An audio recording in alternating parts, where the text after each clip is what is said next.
আসসালামু আলাইকুম। অনেকদিন পর বাংলাদেশের রাস্তায় কোনো জাপানি হিনো ওয়ানজে বাস নামলো।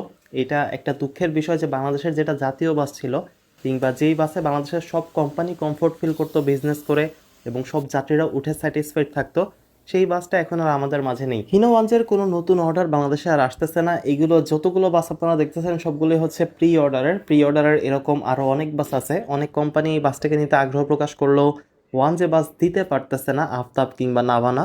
যাই হোক, এইটা কিন্তু একটা প্রি অর্ডারের বাস ছিল যেটা একতার বহরে যুক্ত হয়েছে। সমমোট 3টা হিনো ওয়ানজে বাস যুক্ত হয়েছে তাদের বহরে, যেগুলো রুট মেনলি বগুড়া এবং রাজশাহী। হয়তো তো অনেকদিন পর একটা নন এসি প্রিমিয়াম বাস, তাই এটিকে কিন্তু প্রিমিয়াম ভাবেই তৈরি করা হয়েছে। যারা রিজনেবল প্রাইসে যে কোনো মডেলের বাস নিতে চাচ্ছেন কিংবা বাসের বডি তৈরি করতে যাচ্ছেন, তারা যোগাযোগ করতে পারেন সিএ থাকা মোবাইল নাম্বারে।